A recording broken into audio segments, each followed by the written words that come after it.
오늘 이 아침에 우리에게 주시는 하나님의 말씀 히브리서 11장 1절부터 6절까지의 말씀입니다. 같이 한번 성경을 낭독할 수 있게 바랍니다.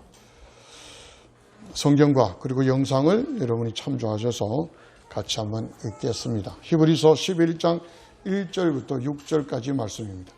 시작.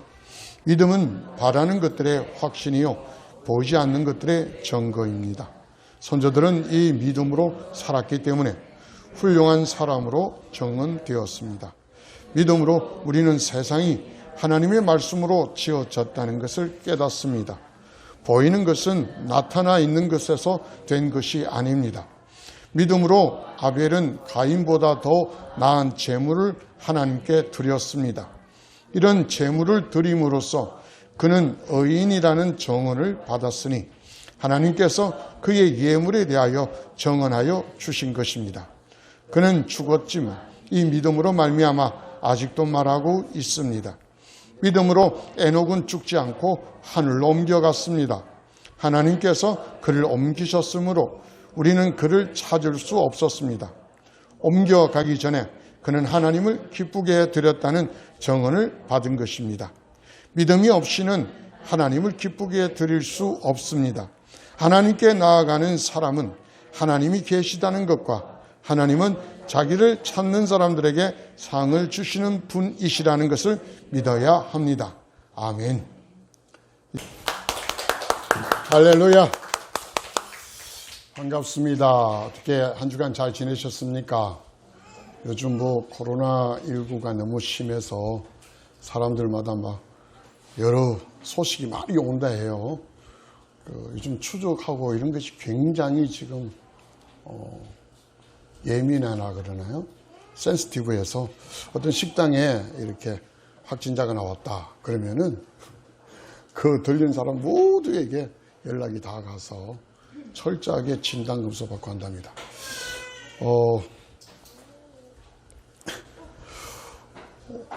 오늘 0시에 발표된 내용은 그 확진자가 1793명 이렇게 늘어났고요. 검사 진행이 74만 3177명. 이렇게 오늘 이렇게 소식이 전해져 왔네요. 지난주는 65만 명 정도 됐죠. 한 70만 명 넘을 거다 했는데 아마 다음 주 되면 한 80만 명 검사 안 하겠나 싶으네요. 확률로 따지면 굉장히 적습니다. 그러나 굉장히 철저하게 잡아내기 때문에 많은 확진자, 감염자들을 이제 드러내고 있습니다. 8월 26일 연합 뉴스에 나왔는데요. 정은경, 저를 보질 않네. 질병관리청장이 이제 소식을 전했습니다. 우리나라에도 위드 코로나로 가고 싶다. 지금 영국과 싱가포르는 위드 코로나로 가고 있습니다. 영국은 7월 19일 날 프리덤 데이라 그래서 모든 압박과 억제를 다 풀어놨습니다. 마스크 해방. 그리고 모든 철저하게 봉쇄까지 했던 영국이 다 풀었습니다.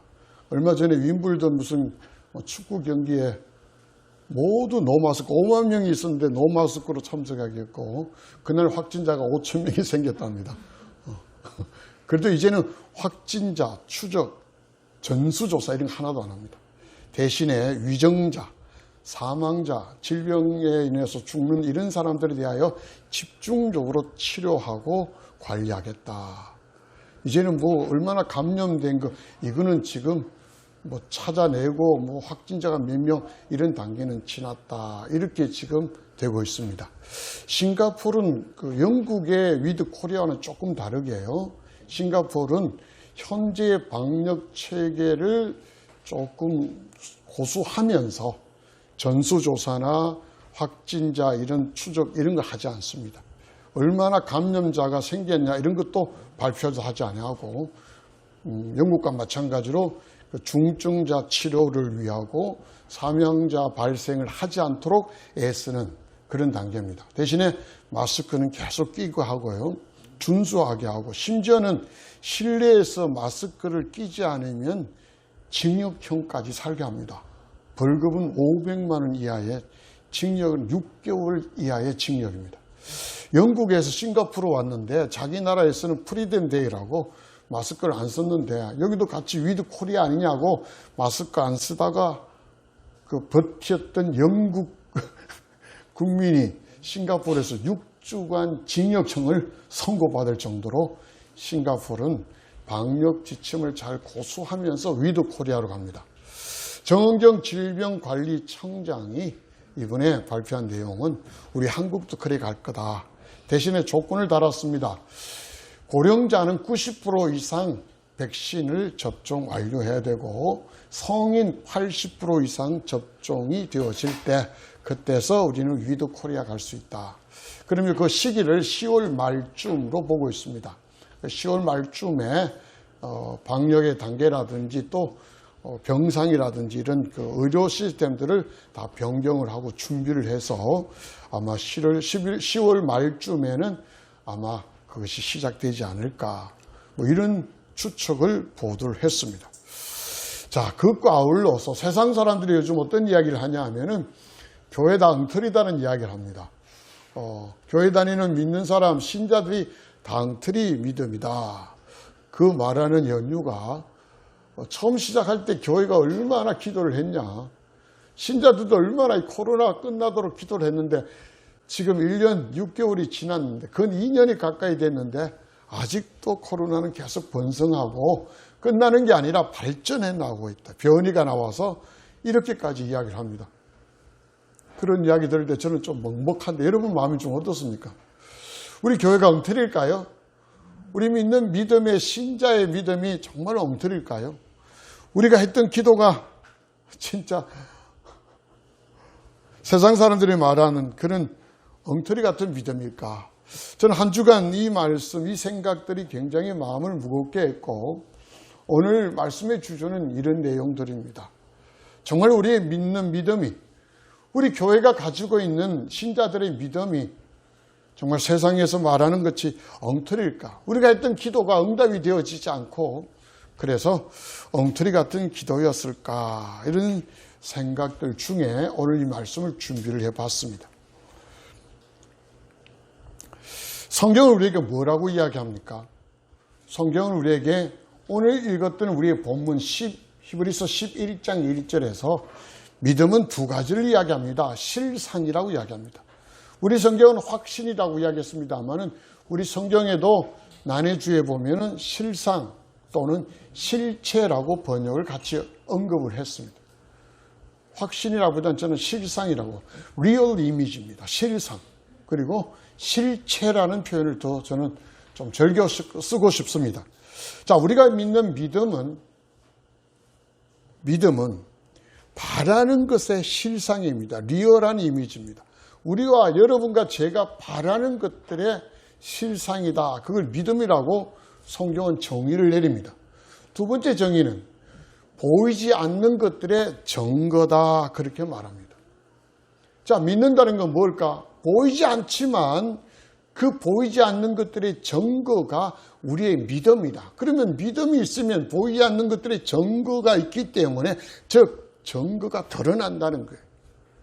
자, 그렇다면 세상 사람들이 우리 교회와 우리 신자들의 믿음을 비난한 것을 오늘 히브리서 11장 1절 말씀으로 한번 연결해 보자고요. 어떻게 말할 수가 있나요? 자, 우리가 바라는 것들이 나타나지 않는다는 거예요. 우리가 바라는 것들이 나타나는 실상이 되어야 되는데 바라는 것에 실상이 아니라 아직도 허상이 드러난다는 거예요. 보이지 않는 것에 대하여 증거가 되어져야 되는데 증거가 안 돼. 증거 불충분이라는 이야기입니다.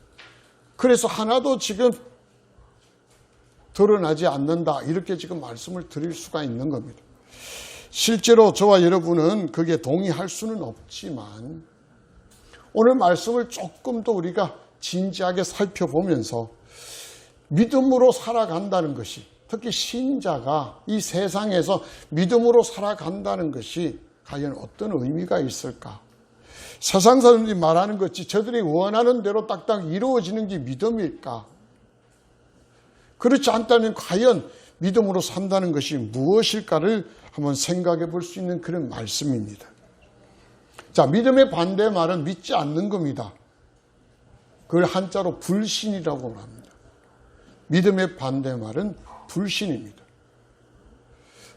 자, 이제 우리 한번 시간을 거슬러 가서 우리 과거에 공부했을 때, 물리학을 공부했을 때 뉴턴의 운동의 법칙 3가지가 있었습니다. 제 1번이 뭐냐면은 관성의 법칙이고 2번이 가속력의 법칙이고 3번째가 운동 제3의 법칙이 작용 반작용의 법칙입니다. 이 3번째 작용 반작용의 법칙을 한번 이야기해 보려고 합니다.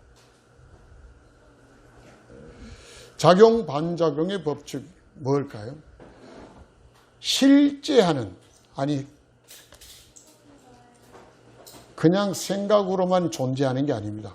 실제하는 힘은 항상 작용과 반작용의 관계 속에 놓여 있다. 이것이 운동 제3의 법칙의 정의입니다. 자, 믿음이라는 것이 우리에게 주어졌습니다. 그러면 항상 믿음은 더 큰 의미로 불신, 믿지 않는 것에 대하여 반작용을 받는다는 사실을 저는 늘 성경을 통해서 여러분들에게 설명을 하고 증거합니다. 그래서 시계의 추가 움직이려면은 가만히 놔두면 절대로 안 움직인다는 거예요. 태엽을 감거나 건전지, 동력이 있어야 시계추는 날 움직이지. 그런 것이 없으면 그냥 우선은 움직이지만 우리에 있는 이 공기란 저항이 있어서 나중에 멈춘다는 거예요. 우리의 믿음이, 하나님이 우리에게 주셨던 그 믿음을 계속해서 동력이 작용되지 않으면 반작용에 의해서 그 믿음은 멈출 수밖에 없습니다. 이 원리를 한번 말씀을 드리고 싶어요. 성경에서는 우리의 믿음은 무엇에 대한 믿음이냐면 하나님에 대한 소망을 믿음이라고 이야기합니다. 늘 그렇게 말합니다. 물론 저와 여러분이 바라는 것에 대한 소망도 우리가 소망이라고 이야기할 수는 있습니다. 그러나 세상 것들에 대한 소망을 결코 믿음이라고 말할 수는 없습니다. 불신, 믿지 않는 것에 대한 정의는 뭐냐 하면은 세상 것에 대한 소망을 말합니다. 우상에 대한 소망입니다. 자, 그러면 보십시다. 세상 사람들에 대한 믿음이 어떤 믿음이냐면은 좋은 이야기가 하나 있습니다. 미국에 교회가 있는데요. 그 교회 앞에 술집이 생겼습니다. 근데 술집이 시간이 갈수록 호황을 누려요. 저녁마다 나와서 사람들이 굉장히 많이 술을 먹고 분란을 일으키고 이런 일들이 그 마을에 되게 문제가 되었습니다. 그러자 신자들이 교회에 모여서 기도하기로 서로 회의를 하고 결정을 했습니다. 매일 저녁에 나와서 가장 술을 많이 먹는 시간에 우리는 교회에서 통성으로 기도하십시다. 저 술집이 문 닫고 이 마을이 술로 인해서 뭔가 이 질서가 무너지는 것 이런 걸 막기 위해서 우리 기도하십시다 하고는 계속 기도를 했습니다. 근데 한 1개월쯤 지났는데 그 술집에서 불이 났습니다. 홀라당 다 타버렸어요. 그런데 문제는 이 술집 주인이 경찰서에 가서 교회를 고발한 겁니다. 그 고발 내용은 교회에서 기도해서 술집에 불이 났다는 겁니다. 그래서 판사가 그 교회 대표 장로님을 불렀습니다. 그리고 술집 주인을 불러서 심리를 합니다. 그래서 고발한 술집 주인에게 물으니까 한 달간 교회에서 기도를 해서 우리 술집이 불이 나서 영업 못하게 됐다고, 그래서 손해배상을 청구해야 되겠다고 막 이야기합니다. 그러자 장로가 이야기합니다. 아주 굉장히 진지하게, 존경하는 판사님, 기도한다고 어떻게 불이 나겠습니까? 어떻게 우리가 한 달이나 기도했다고 술집에 불이 나겠습니까? 그건 이치에 맞지 않습니다. 이 소송을 기각시켜 주십시오. 뭐 이렇게 이야기를 했는데 판사가 가만히 생각하면서 보니까 술집 주인이 믿음이 더 좋은 것 같아요. 기도하면 불 난다는 게. 그래서 술집 주인은 믿음이 더 좋다. 그런데 제가 그 이야기를 듣고 생각난 게 있어요. 술집 주인의 믿음은 성경이 말하는 그런 믿음이 아닙니다. 그 믿음을 가리켜 세상에서 미신이라고 말합니다. 미신이라고 할 때 미자를 우리가 잘 아는 두 가지로 씁니다. 미혹할 미자와 잃어버릴 미자로 씁니다. 왜? 미로할 때 미자가 그 잃어버린다는, 길을 잃어버린다는 게 미로입니다. 미신이 뭘까요? 제대로 된 믿음에 이탈해버린 것. 믿음을 잃어버리고 자신이 그걸 믿는다고 착각하는 게 미신이에요. 진짜 세상 사람들은 우리보다 믿음이 더 좋아요. 그 점쟁이가 뭐 하나 써준 부족을 그렇게 소중하게 여기고 그게 돈을 얼마나 갖다 많이 지불하는 줄 몰라요. 그러면서 교회에서 헌금하는 걸 뭐같이 욕하고 그 사람들 믿음이 그런 거라고요. 그걸 미신이라고 말합니다. 불상에 갖다 바치는 거 보십시오. 여러분 불상 아시죠? 부처상 앞에 그들은 모든 걸 다 갖다 바칩니다. 여기 농공 가기 전에, 아니 옥포 가기 전에 다리 하나 있는데요. 그 다리 지나자마자 그게 베델 기도원이 하나 있어요. 그 기도원은 절을 교회에서 사가지고 기도원으로 만들었어요. 그런데 그걸 인수하는 과정에서 들어오는 입구에 불상이 2개나 있었습니다. 그래서 그걸 좀 치워달라 그러니까 그 절 측에서 하는 말이 그 왜 치워요? 그거 놔두면요 한 달에 수입이 짭짤합니다. 가만히 세워만 놔도 그 앞에 그냥 통만 하나 만들어 놓으면 수입이 짭짤합니다. 그 구태가 왜 치웁니까? 그 기도원하고 좀 떨어져 있거든요. 들어가는 입구니까. 그렇게 말하더라고. 그 원장 목사님이 저한테 이야기하더라고. 그 치워달라고 다 치웠습니다만 불상만 세워놔도 수입이 짭짤합니다. 여러분 속리산 법주사에 가면요 한 30m짜리 그 불상이 하나 서 있어요. 그 밑에 이 대를 하나 올려서 불상을 올려놨잖아요. 그 대에 돌을 막 박아놨는데 그 틈에 보면 다 돈을 꼽아놓고 있습니다, 여러분. 저 대학원 때 우리 그 원흥의 임원들이 그 수련회 그거 갔어. 거기 있는 거 다 뽑아가지고 우리 호박 엿 사 먹었습니다. 뭐라 할까 싶어서 전사님들을 보초 세우고 열심히 뽑아가지고 거기 가면 여러분 차비 떨어지면 그거 떠서 차비 쓰십시오. 그냥 세워놨다면 막 갖다 꼽아 넣습니다. 그게 미신이라는 이야기예요. 아무것도 안 하는데 여러분 보세요. 차 트렁크 턱 열면 거기에 마른 명태, 그걸 북어라 그러죠. 그게 하나 떡 걸려 있습니다. 차 스틱이라든지 뭡니까? 변환시키는 그 오토 스틱이든 뭐 수동 스틱이든 거기 보면은 염주 가난한 거 딱 걸려 있고요. 그 백 리뷰 미러 있죠? 예. 백 미러라는 거기 보면 또 뭐 걸어 놓고 있습니다. 그게 제가 볼 때 미신이에요. 그걸 통해서 사고를 좀 막았으면 좋겠지만 그런 거 걸어 놓는다고 사고 안 날 거 사고 나고 사고 날 거 사고 안 나겠습니까? 절대 그렇지 않습니다. 그런 걸 믿고 뭘 하는 것이 그게 바로 미신이에요. 우리 그리스도인들도 십자가 같은 거 올리는데 그 사고 나지 말라고 올리는 거 아니에요. 만약에 믿는 신자들이 사고 나지 않도록 십자가를 걸어놓고 했다면 그게 미신이라는 거예요. 제대로 된 믿음이 아닙니다. 믿음이 이탈된 겁니다. 그런 믿음이 아무런 소망의 결과들이 없다는 이야기예요. 자, 그러면 믿음으로 산다는 게 뭘까요?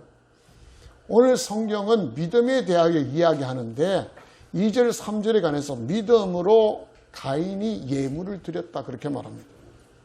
많은 목회자들이 가인과 아벨이 믿음으로 드렸는데 가인이 아니라 아벨의 제물을 하나님이 받으셨다. 예물로 받으셨다.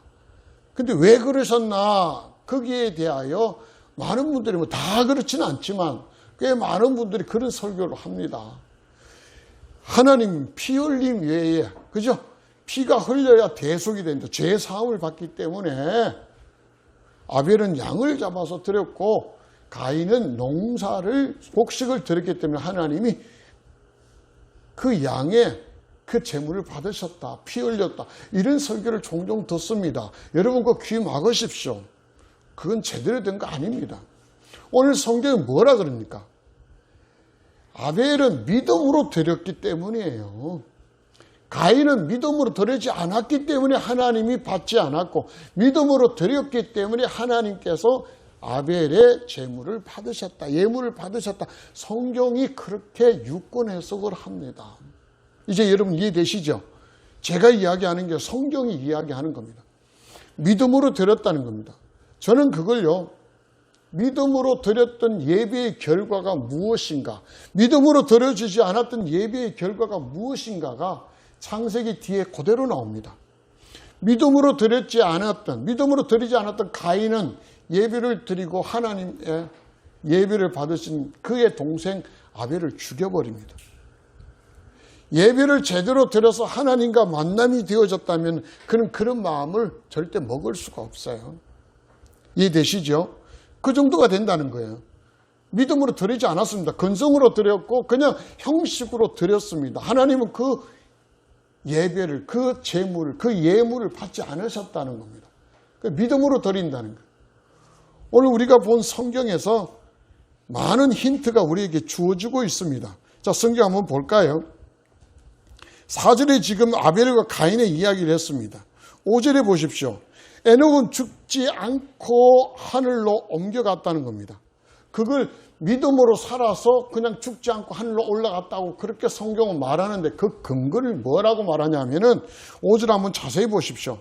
옮겨가기 전에 그는 하나님을 기쁘게 해드렸다는 인정을 받았다. 정언을 받았다. 그렇게 성경을 이야기합니다. 창세기 5장 24절에 나옵니다. 믿음으로 그는 하나님을 기쁘게 했다는 거예요. 자, 기쁘게 했다는 그것으로 인하여 오늘 성경에서 에녹은 믿음으로 죽지 않고 하늘로 올라갔다. 그러고 난 다음에 6절에 이런 말씀을 합니다. 믿음이 없이는 하나님을 기쁘게 드릴 수가 없습니다. 저는 여기에 절대라는 표현을 해드리고 싶어요. 믿음이 없이는 절대 하나님을 기쁘게 드릴 수가 없습니다. 그래서 에녹이 하나님을 기쁘게 드렸다면 그는 반드시 믿음으로 기쁘게 드렸다는 거예요. 그 믿음 때문에 그는 죽지 않고 하늘로 옮겨갔다. 이런 공식들이 나오게 되는 겁니다. 자, 6절에 계속 볼까요? 하나님께 나아가는 사람은 하나님이 계시다는 것과 하나님은 자기를 찾는 사람들에게 상 주시는 분이시라는 것을 믿어야 합니다. 하나님께 나아가는 사람은 믿어야 된대요. 믿음이 없이는 하나님을 기쁘게 할 수도 없지만 믿음이 없이는 하나님께 나아갈 수도 없어요. 하나님께 나아가는 사람은 믿음을 가져야 하나님께 나아갈 수 있는데 그 믿음은 두 가지라 그랬어요. 하나님이 계시다는 것과 그리고 하나님께 나아가는 사람은 반드시 하나님이 자기에게 상 주신다는 걸 믿으라는 거예요. 이게 믿음이에요.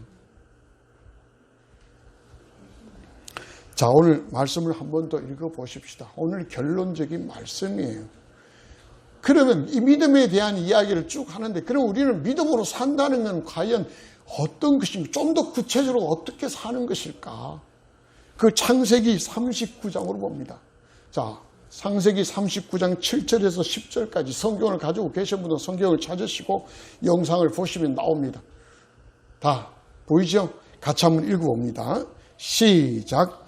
일이 이렇게 된 지 얼마 지나지 않았어. 주인의 아내가 요셉에게 눈짓을 하며 나하고 침실로 가요 하고 꾀었다. 그러나 요셉은 거절하면서 주인의 아내에게 말하였다. 주인께서는 모든 것을 나에게 맡겨 관리하게 하시고는 집안 일에는 아무 간섭도 하지 않으십니다. 주인께서는 가지신 모든 것을 나에게 맡기셨으므로 이 집안에서는 나의 위에는 아무도 없습니다. 나의 주인께서 나의 마음대로 하지 못하게 한 것은 한 가지뿐입니다. 그것은 마님입니다. 마님은 주인 어른의 부인이시기 때문입니다. 그런데 내가 어찌 이런 나쁜 일을 저질러서 하나님을 거역하는 죄를 지을 수 있겠습니까? 요셉이 이렇게 말하였는데도 주인의 아내는 날마다 끈질기게 요셉에게 요구해 왔다. 요셉은 그 여인과 함께 침실로 가지도 않았을 뿐만 아니라 아예 그 여인과 함께 있지도 않았다. 아멘. 저는 말씀을 준비하면서 이 창세기 39장에 나온 요셉을 유혹하는 이 장면이 생각이 나서 이 말씀을 좀 풀었습니다. 우리가 잘 알다시피 그 보디발이라는 바로의 아주 유명한 비서실장쯤 되는 그 신하, 경호실장쯤 되는 그 신하, 그 신하의 노예로 이 요셉이 팔려 들어갔는데 그가 얼마나 신실하게 일을 잘하는지 이 보디발이라는 주인은 모든 곡간, 열쇠를 맡깁니다. 그리고 집안에서 모든 걸 다 할 수 있도록 지위를 최고의 자리를 높였습니다. 그러고 난 다음에 7절이 나옵니다. 물론 6절에는 그가 준수했다, 미남이었다 막 이렇게까지 표현했고, 그러자 주인의 아내인 이 부인이 요셉을 유혹합니다. 그 유혹의 정도가 얼마나 심하냐면, 자 10절 한번 보십시다. 10절에 주인의 아내는 뭐라고요? 날마다 끈질기게 요셉에게 요구해 왔다. 이게 불신이라는 겁니다. 저와 여러분이 믿음을 가지고 있다면 그 믿음이 그냥 가만히 있는 게 아니에요. 그 믿음의 반작용인 불신이 이렇게까지 우리에게 끈질기게 미혹하고 있습니다. 지금 제일 중요한 부분이에요. 예수 그리스도를 만나고 믿음이 주어져서 우리는 굉장히 감동, 감격, 은혜 속에 삽니다. 그런데 그 은혜는 어제의 은혜예요. 그 은혜를 오늘도 우려먹으려 하는 사람들이 많다는 거예요. 어제 여러분 밥을 드셨잖아요. 그런데 어제 밥 드셨다고 오늘 밥 안 먹습니까? 오늘은 오늘의 밥을 드셔야 여러분이 힘을 냅니다. 어제 은혜 받았다면 그는 어제의 은혜예요. 오늘을 살아가기 위해서는 오늘의 은혜가 우리에게 주어져야 됩니다. 근데 어제의 은혜를 오늘 우려먹고 사는 사람들 미혹됩니다. 불신의 힘에 그들은 붙들려 살 수밖에 없다는 겁니다. 안에 있는 은혜들을 다 까먹고 믿음의 껍데기만 가지고 있고 내가 여전히 신자며 내가 여전히 그리스도인이며 착각하고 살고 있다는 것. 그러면 신자로서 믿음으로 살아간다는 게 무엇일까요? 적어도 요셉이라는 사람은 날마다 그 여주인이 자기에게 끈질기게 요구하는 걸 이겨갈 수 있는 그 믿음을 가지고 있었다는 거예요. 그 날마다 끈질기게 요구하는 것보다 더 크게 날마다 하나님 앞에 나가서 철저하게 은혜 받는 믿음의 삶을 살았다는 거예요. 그래서 그는 그걸 이겨나갈 수가 있어요. 우리가 이 세상에 산다는 것은, 믿음으로 산다는 것은 우리가 살고 있고 여러분이 가지고 있는 믿음 이외에는 불신으로 그냥 여러분이 덮여 있습니다. 그들의 관점에서 그 불신의 모든 그 기준에서 우리를 바라보고 우리의 믿음을 어떻게 해서든지 흔들리게 만들고 우리의 믿음을 미신으로 끌고 가는 그런 작용과 반작용의 영적인 세계에서 살고 있다는 겁니다. 그러면 오늘을 믿음으로 산다는 것은 오늘 하나님 앞에 나아가서 하나님의 은혜를 내가 받을 때 그 수많은 불신과 그 미혹과 미신의 세계에서 우리의 믿음을 가지고 이겨나가는 삶이라고 성경은 우리에게 정언하고 있다는 겁니다. 근데 많은 그리스도인들이 어제의 은혜, 한 달 전의 은혜, 어떤 분들 강정하다 보면 5년 전에 받은 은혜를 이야기합니다. 그건 다 묻어진 겁니다. 그 지가 아무 소용도 없습니다. 여러분, 어제의 은혜가 아니라 오늘의 은혜가 있습니까? 그 은혜를 위하여 날마다 하나님 앞에 나아갑니까? 그분이 계시다는 걸 믿고 나아가며 그분을 찾아있는 사람에게 하나님이 상 주시다는 걸 믿어야 된다고 성경은 우리에게 이야기합니다. 오늘 우리가 필요한 믿음은 바로 이런 믿음입니다. 그 믿음으로 나아가서 하나님이 주시는 상, 그걸 성경은 은혜라고 말합니다. 그 은혜를 오늘을 무장해 나갈 때 우리는 오늘을 승리하고 오늘을 이겨나갈 수가 있다는 사실입니다. 교회가 엉터리라고요? 엉터리일 수도 있습니다. 우리의 믿음이 엉터리같이 보일 수도 있습니다. 그러나 꼭 기억하십시오. 세상이 바라보는 관점과 우리가 바라보는 관점은 절대 다르다는 이야기입니다. 이제 우리의 믿음은 어떻게 살아갈 것인가? 결론을 말씀을 드렸습니다. 적용 부분 하나 말씀을 드릴게요. 지금 많은 그리스도인들이 태극기 부대라 그래서 태극기를 앞세우고 저 강원에 나가서 무언가를 합니다. 뭔가를 합니다. 이 부분에 대해서는 제 개인적인 이야기입니다. 물론 저의 의견에 다르게 말하는 많은 목사님들이 더 많을지도 모릅니다. 그러나 적어도 저는 성경을 통해서 오늘 이 믿음에 관한 말씀을 통해서 내린 결론입니다. 저와 여러분이 과연 광화문에 가서 태극기를 들고 우리도 거기에 동참을 해야 되는 거예요. 제가 지방에 있는 목사님들 중에도 가자고 하는 분들 되게 많아요. 그러나 저는 이 말씀에 의지해서 그거 잘못됐다고 생각합니다. 한번 보십시오. 성경이 말할 때 소망이 뭘까요? 예수님 당시에 예수님이 힘이 없어서 채찍에 맞았을까요? 그분이 능력이 없어서 십자가에서 강도와 같이 그렇게 죽임을 당하셔야 됐을까요? 예수님이 12제자 중에 12명 모두 다, 가룟 유다 빼고 모두 다 그들은 다 순교했습니다. 그들이 힘이 없고 능력이 없어서 그렇게 다 순교했어야만 할까요? 로마 시대에 식민지로 살았지만 이스라엘 사람들은 정치적인 메시아를 갈구해서 그들은 예수님 사후에 그들은 70년에 모여서 로마에 대항합니다. 그리고 70년대 그 마스다 요새에서 수백 명이 다 죽어버리고 자살하겠죠. 다 죽어버리고 다시 그들은 무너집니다. 디토스라는 장군에 의해서. 나중에 황제가 됩니다만은 그들은 끊임없이 저들의 메시아가 저들의 나라와 저들의 민족과 저들의 혈통을 빛내게 해 주리라 믿고 그런 소망으로 지금까지 아직도 그렇게 살고 있습니다만은 예수님은 그걸 무시했습니다. 아니야, 그건 소망이 아니야. 자신이 영을 불러서 천사들을 불리면 로마를 왜 정복하지 않겠느냐고까지 말씀하셨습니다만은 그거 안 했습니다. 부당한 압력에 의해서도 안 했습니다. 심지어는 예수님을 시험하는 무리들이 쫙 몰려와서 바리새인들이 와서 뭐라 그럽니까? 로마의 세금을 내야 됩니까? 안 내야 됩니까? 그렇게까지 이야기합니다. 로마의 세금을 내야 된다면 이건 매국노다고 그렇게 예수님을 몰아붙일 수 있고 세금을 내지 말아야 된다면 로마의 정책에 반대하고 황제의 명령을 거부한다고 그를 또 모함할 수 있기 때문입니다. 근데 예수님의 대답은 어떻습니까?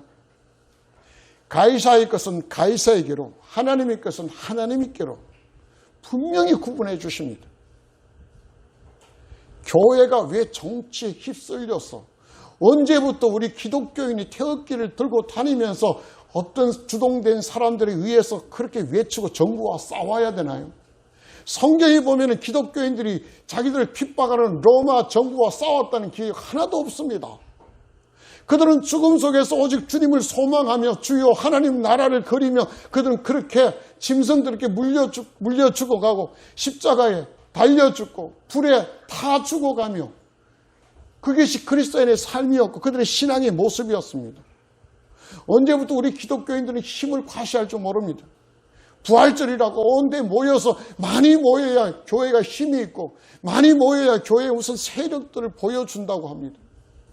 교회 안에 정치인이 있고 교회 안에 힘이 있고 돈이 많고 그럴 때 교회가 부흥이 된다고도 이야기를 합니다. 언제부터 교회가 이렇게 됐나요? 그건 교회다운 교회의 모습이 절대 아닙니다. 교회는 부당한 세력에 대하여 싸우는 게 교회가 아닙니다.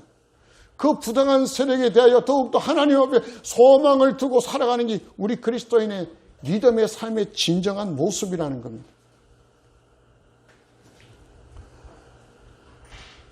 제가 앞에서 하나 놓쳤습니다만 지금 하나 뛰어나가면서 윌터가 상상하면 현실이 된다는 그런 영화 포스터를 하나 제가 준비를 했었습니다. 지금 아마 앞에 나올 겁니다.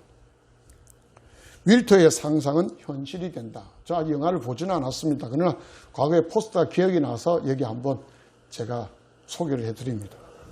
2013년에 만들었던 영화입니다. 미국인가 영국인가 비평가상을 좀 받았다고 되어 있고요. 2017년에 우리나라에서 재개봉까지 했습니다.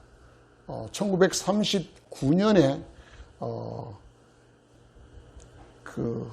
하여튼 쓰여진 더 뉴요커라는 그 잡지에 쓰여진 단편 소설이었습니다. 제임스 누가 하여튼 지었다는데 너무 괜찮았던 작품인 것 같아요. 그래서 1947년에 영화 한 번 됐었고 90대 이후로 여러분 잘 아는 스티븐 스필버그 감독이라든지 조니 뎁 또 그 얼굴 막 이상하게 막 옮기는 사람 있죠. 마스크에 그 주인공이었던 그 영화 배우 조니 뎁이라든지 이런 사람들이 영화에 탐을 많이 냈습니다. 새롭게 만들려고. 그러다가 벤 스틸러라는 사람, 여러분 잘 알다시피 박물관이 살아있다 그 시리즈를 그 주인공했던 사람이에요. 그 사람이 이번에 감독을 했고 주연까지 맡았던 영화입니다. 거기도 굉장한 배우들도 많이 나옵니다. 제가 이번 그 시간이 지나면 이번 주에 한번 꼭 보려고 합니다. 넷플릭스에서 이거 상영된다고 하니까 꼭 한번 봐야 되겠습니다. 그 16년간 잡지사에 일했던 사람인데 물론 픽션이죠. 픽션인데 영화화했던 겁니다. 한 번도 어디에 대개 가본 적도 없답니다. 그 포스터에 보면 뭐라고 되어 있냐면은 윌턴은 해본 것도 없고 가본 것도 없고 특별한 일도 없는 그가 16년 일했던 잡지사가 이제 그만 폐간이 됩니다. 마지막 이제 잡지를 하나 발간하는데 이 마지막 호에 표지 사진을 분실을 했어요. 그래서 이 사진을 찾으러 멀리 막 떠나면서 자신의 주특기가 상상하는 거였어요. 맨날 상상하는 것이 주특기인데 그 상상했던 것들이 다니면서 막 이루어진다는 거예요. 비행기도 막 타고 그 다음에 이 보드 타고 막 쭉 산에서 내려오고 이런 것들이 실제로 막 이루어진다는 그런 내용이라고 예고편 줄거리에서 제가 찾아서 여러분에게 소개를 시킵니다. 저도 꼭 한번 보고 싶네요. 이 땅에 살면서 상상하는 것이 현실이 되면 얼마나 좋겠습니까? 그런데 믿음으로 사는 사람들은 그것이 가능하다는 이야기예요. 물론 그 상상이 복권이 당첨된다거나 내가 성진된다거나 이런 식의 어떤 세상적인 상상은 아닐 겁니다. 그러나 적어도 성경은 우리가 가지고 있는 소망들이 이루어질 것을 분명히 약속해 줍니다. 그것은 하나님 안에서 하나님 나라에 대한 소망을 가집니다. 오늘 이 말씀을 듣는 모든 예배자 또 이 설교를 시청하는 모든 청취자들도 분명히 기억해야 됩니다. 우리는 태극기를 붙들고 나가서 애국자라고 그렇게 외치기보다는 하나님 나라를 더 소망으로 두는 그리스도인입니다. 그게 신자입니다. 이 땅의 정부에 대해 싸우는 이 땅의 정부에 대해 소망을 둔 것이 아니라 하나님 나라에 대한 소망을 둔 것이 진짜 신자가 살아가는 삶의 믿음의 삶이라는 것을 분명히 말씀을 드리고 싶습니다. 오늘 얼마나 하나님을 찾아가고 오늘 얼마나 우리가 받아야 될 하나님의 은혜로 여러분이 충만해지는가 이 말씀을 통해서 날마다 하나님께 나아가고 하나님께 받을 은혜를 날마다 충족해 나가는 그런 믿음의 삶을 살아가실 수 있기를 주님의 이름으로 축복합니다. 아멘. 기도하겠습니다. 늘 우리를 도우시고 늘 우리의 모든 것들을 책임져 주시는 아버지 하나님, 믿음으로 이 땅에서 살아간다고 하지만 속에 있는 믿음이 다 사라지고 껍데기만 붙들고 있지는 않은지요. 신자가 이 땅에서 믿음으로 살아간다는 것이 어떤 것인가를 오늘 말씀을 선포를 했습니다. 오 주님, 이 말씀이 그냥 소리가 아니라 고개를 끄덕끄덕거리며 지나가는 그런 바람이 아니라 하나님이 약속했던 능력과 권세가 되어 우리를 사로잡아 주시옵소서. 우리의 삶 속에서 정말 믿음으로 살아가기를 소망합니다. 우리가 붙들고 있는 그 믿음이 현실이 될 수 있도록 오 주님, 은혜 베풀어 주시옵소서. 진정한 신자가 믿음으로 살아가는 놀라운 역사를 우리의 삶 속에서 나타나 보여줄 수 있도록 인도하여 주시옵소서. 감사드리옵고 우리 주 예수님의 이름으로 간곡히 기도드리옵나이다. 아멘.